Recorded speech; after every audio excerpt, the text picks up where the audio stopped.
What's going on, world? This is the 6th episode of the Bet On Us podcast. I am 1K Watts. And I'm Mike. And we are a little bit broker than we were last episode. Unfortunately, yes.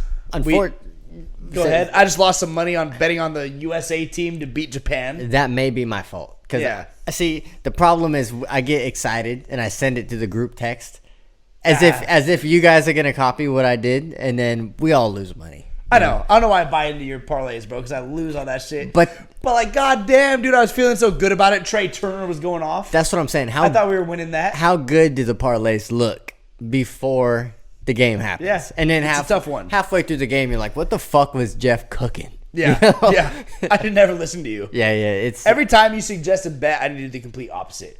Exactly. Don't bet on us podcast. Yeah. Don't Google that either. Do the opposite of the Bet On Us podcast. Yeah, so because we don't know what the fuck we're talking about. I mean, we lost money on a USA game, but how good of a game was that? It was entertaining. It's cool. And the last at bat was Mike Trout with Ohtani. Mike Trout versus that was a pretty dope matchup, dude. Like, what else can you ask for on the last at bat of the game? The Battle of the Angels, huh? That was that was dope. As an Angels fan, I enjoyed the fuck out of that. You know, that was a moment. The only thing that made me feel a little bit better about losing on that bet was that I hit on the Leon Edwards and Kamaru Usman fight. Yep. Put some money on my boy Leon. He was a plus 215 underdog, and he won. So it made it up for me a little bit. Do you think that decision was deserving? Yeah, I thought he won. I thought it was going to be a tie because I gave Leon round 1, 2, and 5. But in round 3, he got a point deducted for grabbing onto the fence. You're a judge now, huh? Oh, I know all this shit. But I thought he lost. Round 3 was a 10-8 round, so I thought it was going to be a tie. He was fence grabbing. Yeah, he got a point deducted, so he lost that round 10-8. I thought Kamara won round 4, so I thought it was going to be a draw. Yeah. But, I mean, it was a good fight. I think Leon won. It wasn't as close as people were like. There's a lot of outrage saying that Leon... Do they do this again? I don't think so. I don't think so, right? Leon didn't bring up Kamaru Usman at all. He said he either wants to fight Colby Covington? Yeah, Colby I did Covington hear that, or what's the fucking cum shot? Cum shot. Yeah. Kamzat. Chamaya Kamzat or whatever his fucking name is. Yeah, we'll see, dude. I mean... Dude, in the UFC, that 155 and 170 pound division are stacked, dude. Stacked. All right, so since we're on that, the 170, the welterweight conference, right? So, fucking Conor McGregor and Michael Chandler are fighting. So, I got Conor McGregor in that. Yeah. I just want to see a fucking dub, like a classic dub from Conor. Yeah. I want to see a bloodbath, dude. I want to see that. But does Conor McGregor make another run? Why not? I don't think so. No, not at the title, but I think you can string together some wins to have a good end of your career. Oh yeah, for sure. You know, absolutely. And the thing is, like with Conor McGregor, I mean, all he needs is like one win, and then he's up for a title shot. Yeah. I mean, his name is so big, he calls the shots. Yeah. Here. This is how it is. But the flip side of that is like, right. So let's say he beats Michael Chandler, and he has to fight Chimaev.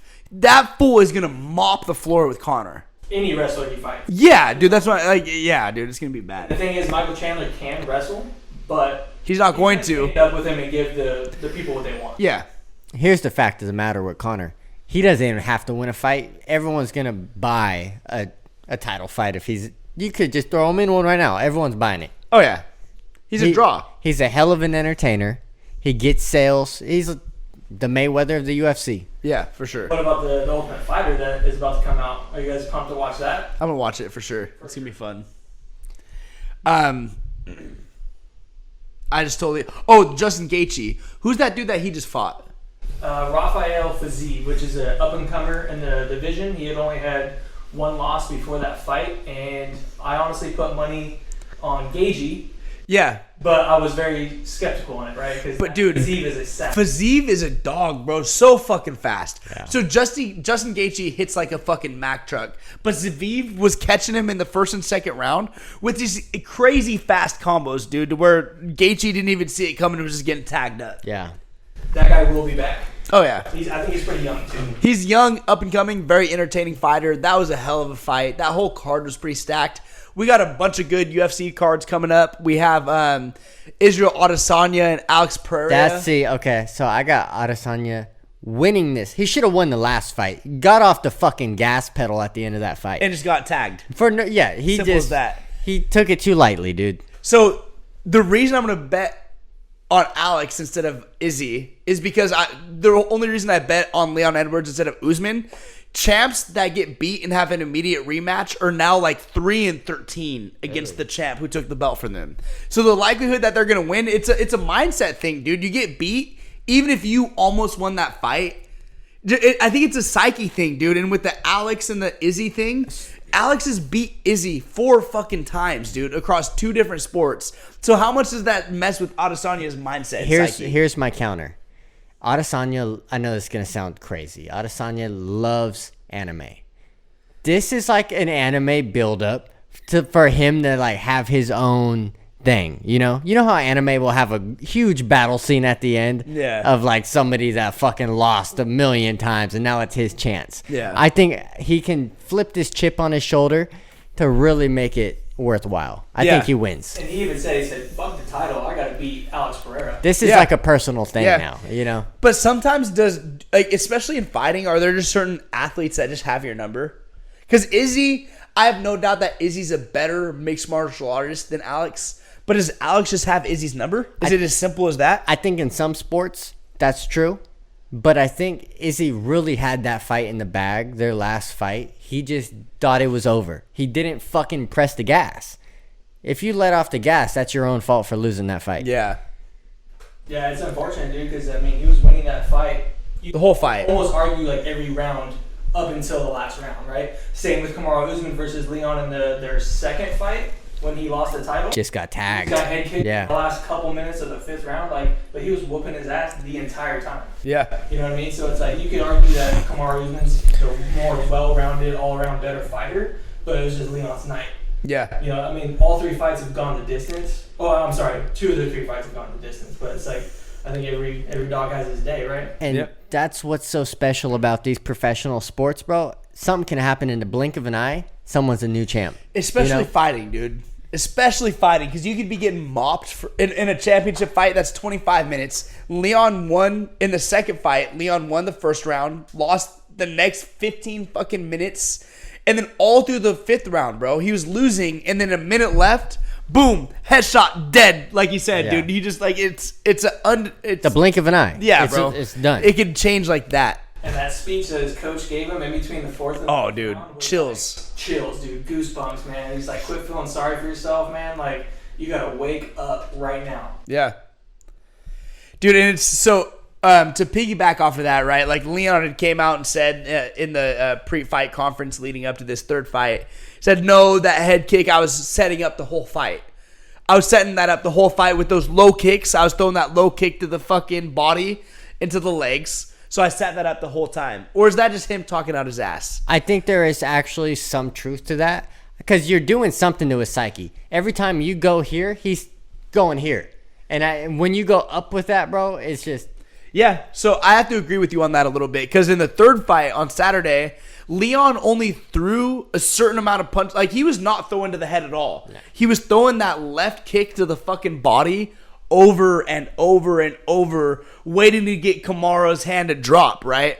And then in that last round, sure enough, Leon finally threw that head kick. It just didn't connect all the way. So like in the 3rd fight, it was more obvious to me that he was trying to set up that head kick. And this might be a horrible example, but just because I have a lack thereof examples, Jake Paul in the Woodley fight, he's throwing a lot of body shots. I think it was the left hand he's throwing body shots. Did the same thing, or maybe it's a left-right body. Did the same thing, but just went up. Yeah. And caught him. Yeah, so yeah, because Jake's right-handed, right? So he got that left hand forward. It might be a 1-2. Was throwing that straight right to the body over and over and over, and then set up that Woodley knockout with that just ducks hard, and then over the top, right?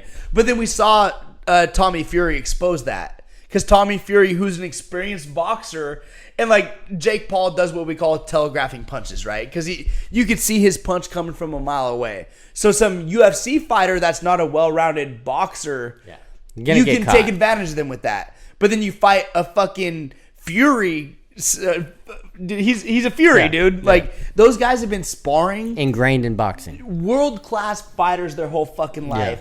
And then we saw what happened with that fight. You see someone like we were watching that shit and you could like both of us had that same comment. Just like, dude, you could see some of Jake's over right hands coming from a mile away. So now you're fighting an experienced boxer who now you're telegraphing that right hand, they just step out of the way. And then step right back in with the 1-2. So if they have a rematch, do you think I think Tommy Fury wins 9 out of 10. 9 out of 10? Yeah. I think Jake can learn. I think there's a lot more for Jake to gain from that fight than Tommy. Because Tommy was supposed to beat him.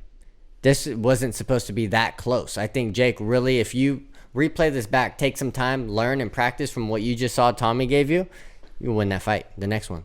Yeah, I mean, maybe this is what Jake needed. You know what I mean? Maybe this is a learning experience, and he's gonna come back even better. Because time put in, Tommy's got his whole life he's put in. Jake's still only put in a couple years. And Tommy's only like what, 23? He's young. Like he's been doing this shit his whole fucking life. Yeah, I think Jake really has learned more and became a better boxer in a shorter period of time than Tommy has. Yeah, and it could be as simple as like the fact that who is that big fat bald dude that was Butterbean? Yeah. Right? Maybe Jake Paul's just a novelty fighter. Maybe he's one of these guys that's like this super big draw for fighting these novelty fights. But when it comes to fighting somebody who's an actual boxer, they're just not that. Like you could beat old retired MMA fighters all day long and whoop their ass. But then when you're fighting some young, hungry 23-year-old dude who's a boxer, it's a different level. And I mean, do you think what he's doing for the sport of boxing is helping, or Oh, it's helped. I think it's good because I've never wanted to watch a fucking. I mean, I'm not gonna say never because I've watched quite a bit of boxing fights in my life. But as of recent, since like De La Hoya days and stuff, I've never been like, I need to watch this boxing fight. Jake Paul fights happen. I'm like, maybe I tune in. You know, let's see what happens. I feel like celebrity boxing is like kind of getting big. It's on the Bringing up it and up. back. I heard that Darren Till was supposed to fight not Jake Paul, but his brother Logan. Logan, yeah. Right, and it's like Darren Till was just in the UFC like Okay. a couple months ago. Active fighter. As a Steelers fan, you see Le'Veon Bell's fighting. You want to watch, right? Who did he fight last? Was it Adrian Peterson? Didn't they fight? Adrian Peterson fought. He did fight. I don't know I if think it was Le'Veon Bell and Adrian Peterson. But Le'Veon has fought somebody else since then, and he lost. Can't remember who it was though. Didn't Ocho Cinco get smacked up too? I think I saw Ocho Cinco lose a fight. Dude, everybody's trying to hand like amateur, like semi-pro. I mean, boxing, but dude. why not? You know, because of Listen, all if you go get a bag, of all the things you could do in this life, why not just throw some hands for some Yeah. good money? Yeah, and boxing is where the money's at. Unfortunately, I mean, like UFC, in my opinion, is more entertaining, but they don't get paid shit. they don't make dick, dude. So I don't blame these guys for going out, on the back end of their career and trying to secure a bag. Well, dude, Tyrone Woodley made more in the 2 fights with Jake Paul than he made in his whole professional career in the UFC as a champion. as a champ. Bro, Yeah. think about this. You're going out there and getting robbed of your fucking brain cells. Brain for cells. what? A few $100,000? Like, goddamn, once you factor in taxes and paying your trainer, like, you're not making dick. And what's crazy is that like Dana White doesn't really have an answer for like the fighter pay. No, he knows exactly why though. He knows it's not good. Yeah, Like, yeah. We're coming for him. Maybe, hey, let's get these fighters paid instead of slapping your wife, huh? And he, Hey, right after that, he announces the slap fight comes. hey, him and his Great. wife lining up next. Great promo, huh? Yeah, that shit was fucking funny. That power slap shit's so stupid. Bro, if you lose that coin flip, or I don't know how they choose who goes first, Dude. you're fucked. You can't dodge it. You got both your hands behind your back and just getting smacked. And they have a penalty for flinching, and if you flinch, you get to get slapped again right away. No, fuck that. You know how much those guys make? Like $2,000-$3,000 to show. It's like, The champion was gonna win like 10 grand. Fuck that, bro. bro. He's going to be dumb by the time he spends that money. I mean, I would have to assume both of these guys are kind of dumb, anyways. like we got a lot of shit going on in the NFL right now. Houston just traded Brandon Cooks over to the Cowboys. Yeah, I mean, bro, that means nothing. I've never looked at Brandon Cooks as a threat. I know he's been a decent name. He can make some good catches. But even in the Super Bowl with the Patriots, bro's getting lit up. He didn't do a fucking thing in the Super Bowl. If I'm not mistaken, this is the 4th or 5th team that he's been on in the last 8 years. Like, he's been traded around a lot. So, I mean, he's not a bad wide receiver, though. I mean, Cowboys at the top of their division next year? No, that's the dumbest thing you've ever said. And whoever you got that from, dumb as fuck as well. Also, Brandon Cooks is a diva, bro. What did he say? He didn't want to play for the Texans unless they're contenders? Like, what kind of shit is So that? you're going to the Cowboys, who are not contenders at all? Like, I mean, the Cowboys are fine. They play well. But under Dak Prescott, they are not going to win a couple games in the playoffs. That's just the fact of the matter. Yeah. Give him the benefit of the doubt that he has a better chance with the Cowboys than the Texans. Oh, yeah. Who's the Oh. Texans' fucking quarterback? Of I course. can't blame you for wanting to not waste your prime years. Who's the Texans' quarterback? Case Keenum? Davis Isn't that, Davis Mills. They're gonna draft Okay. a quarterback for sure. Thing is, where are they at in the draft? I think 2 or 3. Let me check.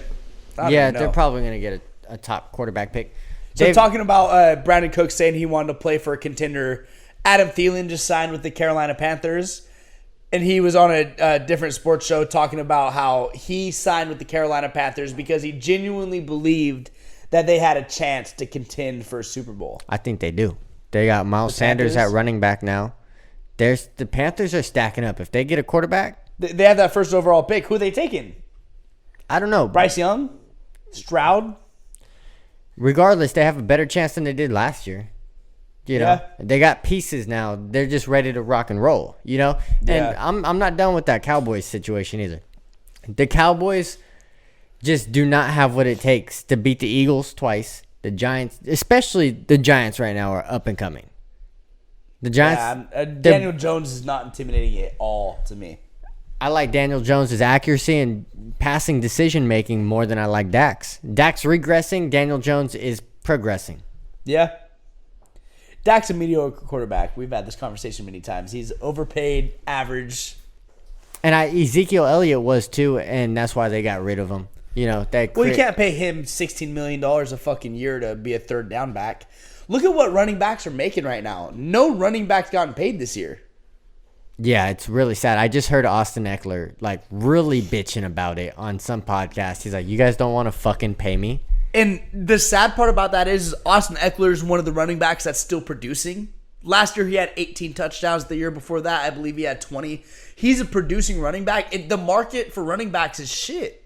They don't get paid a lot, dude. It is what it is. It sucks. Sorry. Yeah, and it comes down to their shelf life, right? They're 3-year shelf life. Not really 3-4 year dominance. He got paid, but then Tears his ACL or some shit. Yeah. So it's I think one day, in my opinion, they're just not going to be a paid position. Yeah. You know what I mean? Because it's next man up. 'Cause you Well, gotta- goddamn, look at the Eagles. They can do it just as easy with less miles. Yeah, you guys got 3 or 4 running backs on the fucking Eagles that you're paying a collective of $5 million. Yeah, between it's 3 or really 4? low. I think Penny's getting 600,000. Boston Scott maybe 2 million. And I mean, Yeah, that's smart. it is very smart. But I'm 100% on the boat of we're gonna draft Bijan Robinson. He just flew to Philadelphia 2 days ago for a pre-draft meeting. Yeah. And I think that's where he's gonna end up going. I don't know. We'll see. It's an interesting time now to be a running back. If I have a kid right now who's playing football, I am not trying to build that kid out to be a running back. Go be a wide receiver, dude. Even wide receivers can go make $15 million a year. Bro, go be a cornerback, a safety, somewhere where you can be flashy and have fun and still make money off of your name. I'm raising my kid to be a backup quarterback. Yeah. Yo, you don't got to get hit. There's no pressure. You're still making $4 or $5 million a year, and nobody gives a fuck how well you play if you come in the game. Okay, here's the problem. Hey. Here's the problem with that, though. A kicker's better. I get what you're saying, but here's the problem with this because he's got to start at some point. You don't go through high school being a backup quarterback, then you're in the NFL as a backup A quarterback. career-long backup. Man, he was in middle school as the greatest backup quarterback. Oh, dude, that's just fucking funny. What else we want to talk on? Cowboys. Speaking on the Cowboys, since we're here, they signed Ronald Jones, Yeah. which is fine. That's a good but signing. That's just Ezekiel Elliott, just less money. Yeah. That's the same person. Yeah. You know. I'm not impressed by that one. It looks like the Jets have not officially signed Aaron Rodgers yet. I guess they're still going back and forth in negotiation with the Packers on compensation for Aaron Rodgers. The tough part is the Packers want the world for Aaron Rodgers because he's Why one of wouldn't the- you? You know, one of the better quarterbacks ever, but they've also made it very clear that they're not gonna be with Aaron Rodgers next year, so they have no leverage. So if you're the Jets, why are you gonna give up the fucking world to get Aaron Rodgers when you know the Packers have to clear that $45 million cap hit off their fucking roster, dude? The Packers cannot keep Aaron Rodgers on their team next year. you're He's right. not going to be a Packer next year. There's no way. Especially when the Packers coach came out a week and a half ago getting interviewed, and there was that very cryptic, like, oh, well, Aaron Rodgers had a good career with the Packers. GM, I think it might have been a GM. GM or Yeah. president or whoever it was. Yeah, but, somebody. The Packers are not looking good in their position to be able to negotiate and have having the leverage in their court. But we would assume that deal is getting closer to being done, considering that Allen Lazard is officially signed with the Jets, and that was part of Aaron Rodgers' wish list is that he wanted Lazard there with him. Exactly. And I think it's just, I don't know why this hasn't been announced yet, other than like the little stipulations in the deal. The small details on Yeah, compensation, I have to assume, exactly. is what's holding it up. Mike Gesicki is now a Patriot. If I gotta see him gritty anymore in That's my a bad lifetime, gritty. I'm fucking, bro. It's a bad gritty. It's not a good look. Okay, this is a little off topic, and this is just something funny that I saw a couple days ago. Do you guys? I don't know if you guys know who the famous streamer iShow or not? Speed. No, not iShow Speed. It was fucking Flight. Flight Reacts. Do you know who Flight is? Yeah. Okay, so Flight is a Patriots fan, right? Somebody told him to react to the top 100 NFL plays of last year, and a lot of them are defensive Patriots plays because the defense on the Patriots last year was pretty stellar. So a lot of pick sixes, right? The last two plays, the number 1 and number 2, were against the Patriots. Bro lost his fucking mind. Like, you guys made me watch this. The chat had like 100,000 people just fucking commenting at once, bro. Just going off on him. Because it was that Raiders play where they were trying to lateral it. And the Raiders got, I think it was somebody, I think it was Jones or somebody picked it off and fucking stiff arm Mac Jones. Oh, yeah, ran yeah, for a yeah. touchdown. It was 2 plays in a row where it's It's just disgusting. Bro, he was so mad. It was so Flight's funny. hilarious too. He is. It's so fucking funny. Dumb as fuck, His bro. NBA reviews or his NBA reacts are hilarious, dude. No, He's so funny. He is so dumb. He kept calling so Debo Samuel was on a couple of those top 100 plays. Kept calling him Debo Smith. He was like, "There goes Debo Smitty." I was like, "Bro doesn't fucking know what's going on." Oh shit! Talking about that Patriots secondary though, Devin McCourty just retired. He did. 3-time Super Bowl champ. Yeah, I mean, Was he a corner or a safety? So he had a twin brother. Yeah, That was one of them was a corner, one of them was a safety. I get him mixed up all the Tell me time. which one. I think McCourty was the cornerback. I mean, they're both McCourty. They got the same name. I was right then. Okay, so I think Devin was a safety. I don't fucking know, but he retired, and he's 3-time Super Bowl champ. Hell of a career. He was a dog. Played for a long time. but losing him, then you're gonna lose Jalen Mills, Yeah. the Green Goblin. Yeah. Which I mean, we all see where that's going, right? He's gonna re-sign with Philly. He's been tweeting about it. Yeah. He's ready to go back to Philly. Let's get that back in motion. It'd be cool to see him go back. Philly also just signed Marcus Mariota. That's a solid backup for your guys' offensive scheme. I love him a lot more than fucking Gardner Minshew. You don't like Minshew Mania? Bro, I was so high on him, even though we lost to the Cowboys in whatever week it was. He played a great game, almost won that game 35-38. But then the next week we're going to fucking get stomped by the Saints, who had a losing record. Yeah, it was bad. Bro, that was the was bad. only week this last year where I fucking threw my hat. Where did Minshew end up signing? Colts. Oh, is that what it was? Yeah. Okay. I truly think that Marcus Mariota he just fits your guys' offense better. He does. He's athletic, maybe not the best arm, but then again he can get you guys by. He can move. Back on the field. He can move with his feet. So if God forbid Jalen gets hurt for a game or two, Marcus Mariota is a guy who can win a couple games and keep you guys on track, right? I agree, but he was also supposed to be signed or drafted by the Eagles in 2015. Chip Kelly was working on it. It just, something stopped that from happening. Oh, yeah. Chip Kelly went after him because Oregon, right? They dominated back in college football, right? So that's probably why he was going after him. I don't know what happened, Yeah. regardless of why he didn't get him, but that's definitely why he was going after him. I am also a firm believer that Chip Kelly fucked our whole team. Like, we had so many pieces that he just traded away. Yeah. That our team didn't recover till we got Doug Peterson. So, I don't know. Speaking of the Eagles, though, we just lost Isaac Seumalo to the Steelers. That one fucking hurts. Our O-line's solid. Love the O-line. Stoutland, great O-line coach. Maybe one of the best in the NFL. But to lose Seumalo, it just really hurts my soul. I liked him as he never talked. Very quiet. Just did his shit, Talking about players the Eagles are losing, Garner Johnson is now officially on the Lions. Okay. The Lions are making some fucking moves, though, dude. Fuck the Lions. They're gonna be there. Hype me up real quick. Here's my beef with Gardner Johnson, because let's start from the beginning, right? So he goes to the Eagles and says, "Hey, make me an offer." The Eagles say, "We got $24 million 3 years, but the back half of that is going to be $17 million. So this first year, you're only going to get the difference, right? Which is like $7 million." He said no. His agent said no. We are worth way more than that. So they start shopping around. They find out they are not worth more than that. Nobody's paying safeties other than Jesse Bates more than fucking 10, 12 million, right? So the Lions say, "We'll give you 1 year, $8 million. He says, "I like that. Philly, what do you got?" We're not matching that. Because we'll give you... So he walked out on the last 2 years over $1 million on the first year? Exactly, yeah. Which is ridiculous. Signs with the Lions, then goes into the press conference and says, the Lions team right now is better than last year's Eagles team. Which is fucking nuts.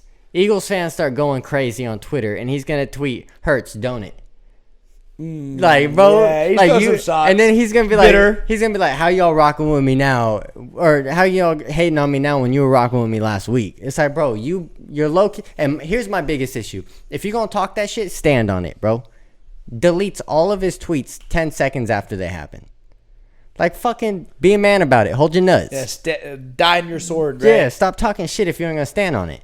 That Lions team has made a lot of moves, though, dude. They've made a lot of moves on defense, which is where they struggled. They had one of the highest scoring offenses last year. It'll be interesting to see how that totality of the team looks next year. You can't, what's Goff going to do? They're not going to be better than the Eagles. I'm not saying that, but they'll be not a fucking Jesus Christ Super Bowl team. They'll make the playoffs. What's Goff's upside? Where does this stop? Goff's been to a Super Bowl. Yeah, but That's more than I can say about the fucking he didn't even score a Chargers. touchdown. That is true. Aside of their record, though, last year the Lions did put up points on 38 average, I think. feel like, yeah, They were one of the higher scoring offenses. Every week I was looking at their scores. They may have lost, but they're putting 30-plus points, right? So it had to have fallen to their defense. It was their The defense. defense was garbage. Defense, dude, then they could, I'm not going to say make a fucking But they've all... Super Bowl run, but they're going to get better. Yeah. You know what I mean? And I like their coach a lot. They had the hard knocks on the Lions. He's very passionate. I do like him, too. And I think they're invested in him. So there's a huge chance. Last year, the Lions couldn't stop a fucking nosebleed, so you'd have to assume that they get a little bit better this year, for sure. Okay, so they switched out David Montgomery with Jamal Williams. Fine. I guess that's a fair switch, right? I think that's an upgrade. Really? They got younger in the backup position. They still have DeAndre Swift at number 1. David Montgomery was a solid running back in Chicago.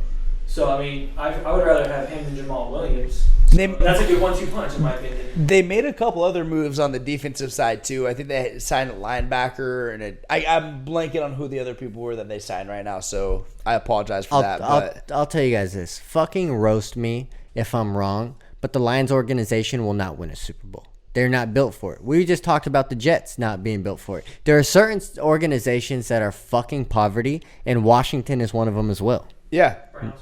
The Browns. Yeah. Some of these teams are not going to win a Super Bowl. I don't give a shit. No, the only reason I hate to agree with you Because on you're a that is, Chargers yeah, fan. fuck you. It's tough for your boy out here, bro. It's fucking awful, dude. You guys are built for it, though. Do you guys have pieces? God damn, we got to get some coaching changes. Let's see how Kellen Moore works as an offensive coordinator. But I don't know about Brad Staley. Shit hurts my fucking heart. I just want to see us. I want to see us in the AFC Championship game. That's it. Here's I why- just want to see us make a run. So we had this discussion a couple episodes ago about Kellen Moore. and I'm not I've said I'm not a fan. In the grand scheme of things, he's made a lot of great calls. I mean, the Cowboys won a lot of games over the past few years. But when shit hits the fan, what are his calls? You also have Dak. Let's put Zeke at center. That was fucking stupid. But that was like, bro, that was like a last ditch effort. So all I'm saying is you still got Dak Prescott throwing the fucking ball. You have this middle of the road quarter. What? He's in somewhere between 10 and the 15th best quarterback in the fucking NFL. Sure. And so you're gonna act like it was Kellen Moore's fault. Maybe it's because you got that bum throwing the ball. Okay. Let's take it back 2 years ago. Do you put this on Dak or Kellen Moore when they're driving down the field on the 49ers and nobody knows to stop the fucking clock in the NFC Championship? Isn't that on the head coach though? Head coach is supposed to be clock management. There was also a discrepancy with the ref not getting the ball down on time. Of course, everybody should know the ref has to touch the fucking ball before he can snap it, right? You can't just give the ball to the center. Here, snap me. That's insane. Yeah, but that's not like Kellen Moore. That's Dak. And time management's on the head coach. The head coach is... And then Mike McCarthy's going to come out here and drop the mic, Mike McCarthy, bum. He's going to sit here and say that he's the one calling offensive plays now. And there's going to be a big difference between Kellen Moore because Kellen Moore liked to air the ball out too much. Bro, fucking air the ball out, dude. I'm pumped for it. You're pumped for it on the Chargers. Yeah, we got Justin Herbert. Which makes sense. But on the Cowboys, they only won games where Zeke or Pollard ran the ball like 38 times or more. Pollard. Okay. Zeke's a fucking third down back at best. With the Cowboys, it had to be run heavy. You guys can make it work. Yeah, we're not really a run heavy team. Yeah, I think last year we were one of the lowest ranked teams when it came to offensive rushing yards. And still, like I think, led the league in rushing touchdowns. Wait, you guys better keep Eckler too. Otherwise, that's really gonna hurt you guys. So he hit. I would like to see him get paid, right? He's so mad at y'all. I know, and the problem is right now, like what we were just talking about, we're seeing the market for running backs correct. Running backs are not getting paid right now; they're just not. So next year, he's scheduled. I think he's slated to get paid like $6.3 million, right? He wants at least 10. But what running backs are getting paid right now? You guys can't franchise tag him. No, it's beyond that. Oh. But what running backs are getting paid next year? Nobody's getting paid. So the market, he's already getting paid more than the market. Like you brought up Rashad Penny, who signed with the Eagles. $600,000. His base pay is $600K, and his total contract with incentives is like $2 million. You guys are paying 4 different running backs a total of like $5 million. And Austin Eckler's making 6. I get it. You deserve to make more. You had 18 touchdowns last year. I think 20 the year before that. You're a fucking dog. But running backs aren't getting paid. Derrick Henry still hasn't signed anywhere. And then what Devin Singletary just signed with the Texans? He just signed for a what? It was like $1 million or $2 million. It wasn't anything crazy. Poverty franchise. Another poverty franchise. Yeah, dude. And so since we're on Devin Singletary, right? The Bills no longer have running back. Josh Allen was their leading rusher last year. Devin Singletary's officially gone. Does that just further solidify the chance that they have of signing King Henry? And they let go of McKenzie, right? Am I tripping? Yes. Okay. I think actually, remember this, the Bills sign Ezekiel Elliott. Did they? No, I think they will. I think that's happening this week.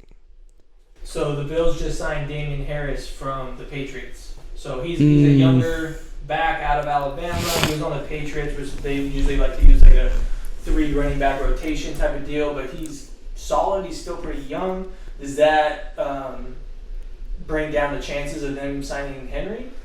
Or do you think they still go after him? So having a young, healthy back like Damian Harris. So, all right. Running backs don't last that long, period, right? Let alone the way you've been running when you're Derrick Henry with the fucking Titans running the ball 25 times a fucking game. Doesn't that work better if you go somewhere where there's somebody like Damian Harris that can run the ball 10 times a game, and now you only need to touch it 15 times? You're not touching it that 25 times. Exactly, and that's why we've talked about other spots, landing spots that could have been great for Derrick Henry, because there's other options where it's like, okay, let him sit out this drive. Yeah. He doesn't, okay, we're on the goal line. He doesn't need to touch the ball every time. Like a Marshawn Lynch type of thing. Like, let him chill. We're on the goal line. Give that. No one's going to stop him, you know? And The Patriots have been one of the better teams with having different Yes. alternates in. They had LeGarrette Blount for a little while, They've- and also had Sony Michel and all these different backs. The Patriots committees have been really solid. Yeah. Through all the years. I think that's the key at the running back position. It's you cannot be the workhorse anymore, dude, because these guys are so injury prone. It's hard to have a longevity in your career. I think that's what the Chargers' problem was. It's all Austin Eckler, and that's why they let go of Melvin Gordon. Melvin Gordon wasn't doing shit though. But at least it was something different. Yeah, didn't the Broncos also cut him though? Yeah, he got a It was Super something Bowl. different, but then for a little bit, if I'm not mistaken, the Chargers had we had Jackson, that younger, quicker back. We had some running back from the Patriots too. Was that Michelle? Sony? Sony Michel. We had Sony Michel for a little bit. Did you? The Chargers have had a little bit more of a. Austin Eckler seems like he touches the ball a ton, but it's not all running the ball between the tackles, dude. He catches 6 or 7 passes a game. Okay. That's where losing Austin Eckler is going to hurt. We can find somebody else to run the ball. It's him as a dual threat. You don't know whether he's going to run it between the tackles or slip outside for a little swing pass or a screen. That's where Austin Eckler is so lethal. Is he a good blocker too? Yeah, not the best. It's more him as a dual threat athlete. Yeah. So we'll see. If you guys do lose Austin Eckler, you're fucked in the backfield. Yeah, it'll be. I don't know Because what we're gonna do. what else you got? Draft somebody. And I feel like Justin Derrick Herbert. Oh, hey. Justin Imagine that. Justin Herbert's kind of just in limbo right now. It's like, bro, what team am I working with? You know? If you're Justin Herbert, wouldn't you want to know what your offense looks like right now? He knows what his offense looks like. They've made a lot of moves over the past 2-3 years on the offensive line. We just secured Keenan Allen. Mike Williams is there. Tight end's kind of a little bit. I don't know. We got that big dude. I can't think. Everett. We had. Are you happy about the Keenan Allen securing? I don't know if securing. They restructured his contract, so he's. But are you happy? Are you happy? Because if he can stay healthy, Keenan Allen's a stud, dude. Yeah. Keenan Allen's a threat. Like, if we have Mike Williams as our deep threat, we could use a younger wide receiver with speed. Mike Williams is a good deep threat because he catches those 50-50 balls. Yes. Keenan Allen's a great route runner, but he's not going to burn you running a streak. We need somebody who's fast. That's a deep threat. That's it. Yeah. So restructuring Keenan Allen's contract freed up $9 million in cap space. That's big. Yeah. Big. It's big. I mean, some of that could go to Austin Eckler. They haven't made very. I think there's also been a lot of rumors about Khalil Mack getting cut too. So if he gets cut, he has a pretty big contract. So if they get rid of him, that frees up a lot of cap space. Yeah. So I mean, there's a lot of the Chargers haven't really made any free agency moves right now. So again, we're gonna have a lot better idea of what our teams are looking like coming up on free agency, right? Or not free agency, excuse me, the draft. Day. Yeah. Right now, we haven't really made any moves. I don't know how to feel about it. What's your guys' draft pick? Fuck, I don't Late even know. teens? Late teens, yeah, we're not going to be that high. Yeah. We're not top 10. Because we made the playoffs last year, so probably late teens, maybe early 20s. Yeah. You guys have the 21st. 21st pick. Yeah, we'll see. There's probably going to be a lot of offensive linemen that get drafted. I know there's 4 or 5 quarterbacks coming out of the draft. There's some offensive linemen that are kind of being talked about in high regard. So we'll see what happens. A lot of those offensive, defensive linemen, though, they sit a year. You know, Yeah. They want to get some experience behind somebody. Yeah. So we'll see. We still haven't seen Odell Beckham sign anywhere yet. I heard a rumor that, I mean, not a rumor, but I saw some analysts pushing for him to go to the Steelers. We need firepower to keep up with the AFC, yada, yada, and, he's going to improve anybody's offense, right? Oh, yeah. So, that'd be cool. I'd be super stoked if he can. Even if it's on a one-year deal, it's like, I'd like to see what happens. How mad would you be if I said Kenny Pickett might not be that guy? I mean, Small I can hands. tell, you know what I mean? We've only seen him for 1 year, and it's like it's hard to judge him off of his rookie year. I'd like to see them at least try to build an offense around him over like a 3-4 year span, and then like after that, make the decision. Maybe give that man an offensive line, dude. Give him somebody to fucking block. and somebody to set up some run blocks for fucking what's his name? Najee Harris. Yeah, Najee Harris is a dog. Adding that guy from the Eagles, I can't say his name. Sayamalu. Exactly. Sayamalu. A lot. He's an absolute dog, and I think with the 17th pick, we might go left tackle. And if we do, I'm stoked. Yeah.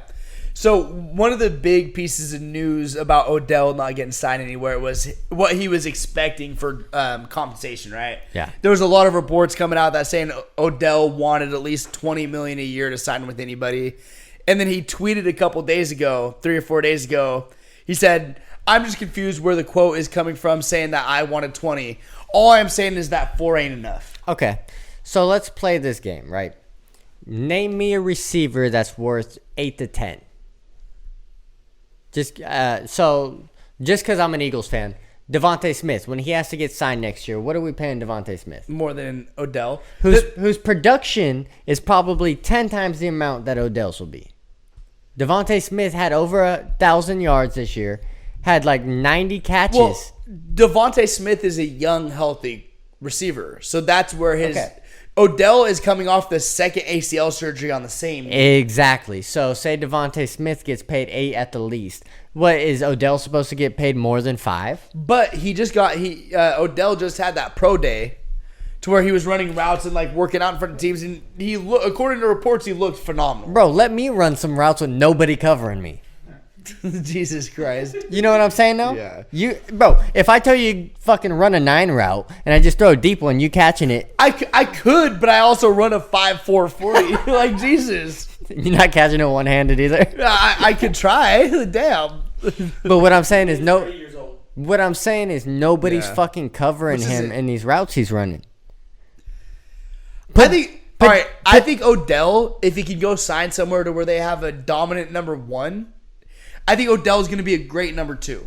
I think he's a 3, bro. No, I think Odell... Look at... Dude, if he didn't tear his ACL in the fucking Super Bowl with the Rams, that man's about to win Super Bowl MVP. That's the two- way he was going off. That's 2 years ago. That is true. All I'm saying, though, is if you have somebody who's a dominant number 1, who's a real number 1, he would be great in that second role. Give me an option. Give me an example. Cooper Kupp was number 1, right? Okay. He's number 2. Take that away, though. We just saw that. Give me an example of All someone right, he else. goes to the Vikings. Okay, Justin Jefferson being a number 1, him being a number 2. You're telling me that because everybody's gonna be shading fucking Jeffries, bro. You got to have 2 people kind of on his side of the field. If Odell's on the other side, you're telling me he's not a good matchup. There's been no rumors about him going to the Vikings at all, though. But even on the fucking Cowboys, that was a rumor. You got fucking. I mean, how many wide receivers can the fucking Cowboys have? They got like no 6 shit. in there. Oh, Fuck. shit. And none of them are going to do anything. They're all going to have Michael Gallup numbers. Yeah. It's just the only one that does something is CeeDee. You tell me Odell behind CeeDee Lamb. Gallup and Odell is a. Now, just because of like the Brandon Cook signing and stuff. Oh, yeah. Solid on wide receivers, but like, And they I got. think if you, like- Don't they have T.Y. Hilton still? Yeah, I don't know if that was a 1-year contract, but behind the right number 1 receiver, though, I agree. Though I think he can like take the pressure off a number 1. Talking about wide receivers that have not been talked about lately, though, Calvin Ridley. So he served a suspension last year for it was gambling on football games, right? Talking about the Bet on Us podcast. You're talking about the Bet on Us podcast. You cannot bet on the team that you are on. So he's coming back this year, and Calvin Ridley I know Trevor Lawrence is a phenomenal quarterback, right? Top tier. Top tier, but Calvin Ridley said that after a year off, mind you, he's going to come play for the Jags this year, and he's fully confident that he's going to have a 1,400-yard season. I don't know if off the top you can do this. Maybe Sean can look this up. Name me some wide receivers that have 1,400-yard seasons. It's got to be few and far in between. Jerry Rice. Right? I was gonna say like maybe like Antonio Brown back on the Steelers, like in his prime, he was maybe pushing that. Got to be Jerry Rice. Look it up real quick. How many wide receivers has broken 1,400 yards in a season? Because that's not very many. And Trevor Lawrence is good, but goddamn, dude. I'll tell you this. I will take that under. If he wants to bet against me. Yeah. Yeah. I'll put my money on that. Don't get caught this But time. also, You might serve Trevor another Lawrence. suspension. Trevor Lawrence still has receivers Trevor Lawrence still has receivers. So he's got to split up that fucking yardage. It's not like... Dude, it's saying that Calvin Johnson, Megatron, is the only one Exactly. in history that's had 90 catches, 1,400 yards, 10 touchdowns. Get the fuck out of here, Calvin. Megatron. Dude.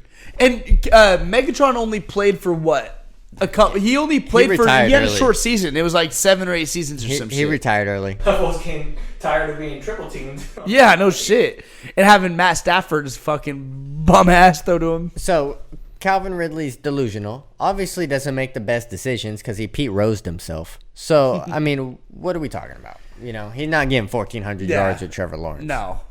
And who else is a wide receiver over there too?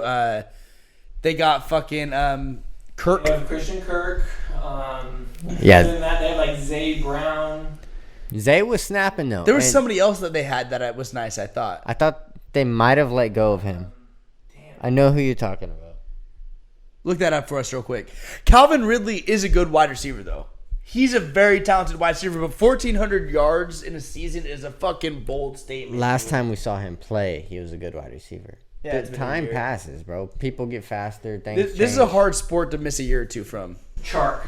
Yeah, DJ That's what I was Chark. thinking of. Is it DJ? I think so, yeah. Yes. Okay. He was okay. He hurt me in fantasy a couple times. What else? I think we've. Is there anything else we need to touch on? Just a little bit about the fucking March Madness tournament. Princeton has been on a tour of upsetting higher ranked teams. Knocked off Arizona first and then Missouri. I wish I knew a little bit more about March Madness basketball. The only team that's catching my eyes a little bit is Princeton, though. I got my money on. Did they win today? They play today, right? No, they play on the 24th, I think. Oh. As a Duke fan, I'm tapped out. Give a fuck. I almost hung myself. That's where I'm standing. I don't know.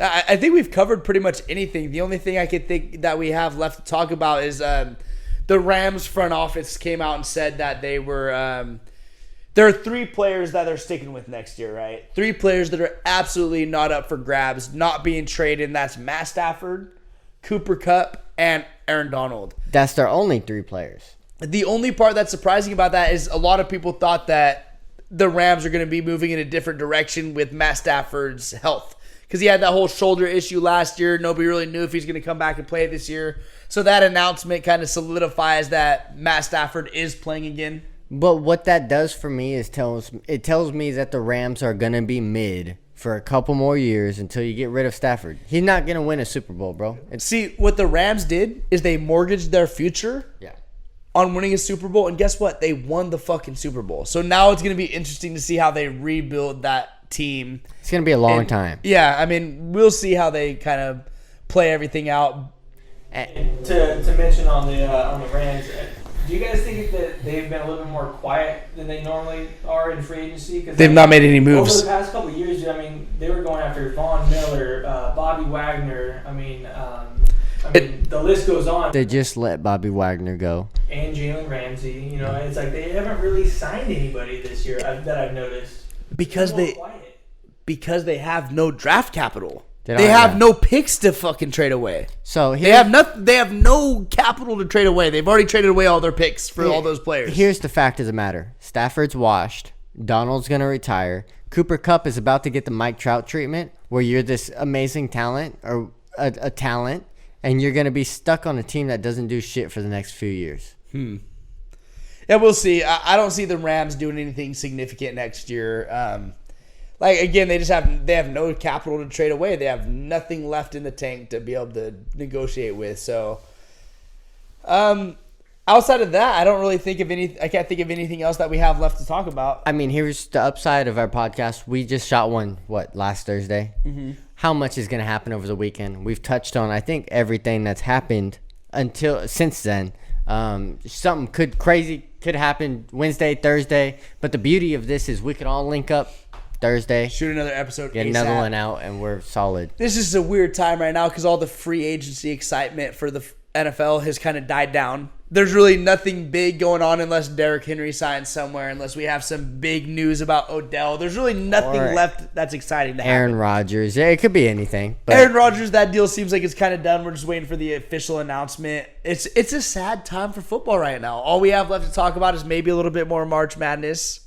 we got the NBA playoffs coming up, which NBA, that's true. I gotta. Austin Reeves is a dog. A dog. Is he not a dog? Got us Anthony that dub a Davis, couple. street clothes He is a a pussy. bitch, yeah. So I'm I done with him. don't know. I think LeBron might be out for the whole year, which hurts. I mean, what were we gonna do in the playoffs anyways? But having LeBron could have helped. We could have made a little run at it. You know, we play the Suns tomorrow. I'm not sure who we play. So I think we play the Suns tomorrow. We play the Suns one more time. We play the Mavs again, the Timberwolves. If we could string some wins together against, we play the Jazz twice. We're still in the playing spot, right? We're in 11th. Did we drop down to 11? So we gotta. So if we can beat the teams that are barely in front of us, bro, just string some shots together. We can make it happen. If we go into the playoffs with just Anthony Davis, we don't have much of a shot. Unfortunately, Anthony Davis does not have that clutch dog gene to be able to carry the team. We need LeBron to be healthy and well.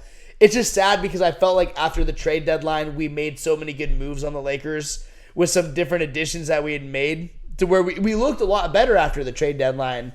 But then AD has some injury issues. LeBron's out. I'm not looking too good. I'm not hopeful. I mean, we knew this team was gonna be mid, below mid. We're fucking. It hurts to watch, but you're a little bit hopeful. You know, I was so hopeful against the Mavs with Luka out, and then we're gonna let Kyrie pass it off to some fucking bum in the top of the three and just let him drain that. What are we triple teaming Kyrie? Ridiculous. Yeah. Well, the Mavs have nothing else other than an ISO offense, so we gotta just triple him, right? Yeah. Well, we lost. Live and die. I know we still lost. That shit fucking hurt. That buzzer beater. I lost money on that shot. I was so mad, dude. Don't bet on us. Yeah. Do not bet on us. Whatever we say, we should bet the opposite. Yeah. Bet against us. I think we're done for the night, right? Yeah. We appreciate you guys tuning in for the 6th episode of the Bet on Us podcast. We'll be recording probably sometime this weekend. Yeah, I'm happy that we beat this milestone. 6 was the milestone for all of us, I think. If we could shoot 6 episodes, then we could make the rest of everything else happen. Well, I did a little bit of research, and according to new podcast startups, most podcasts don't make it past the 6th episode. So the fact that we're here, we did it. We did it. Give me a bump. I love you boys behind the camera too. Both you guys. Again, thank you for tuning in, and we'll see you next time. Bye.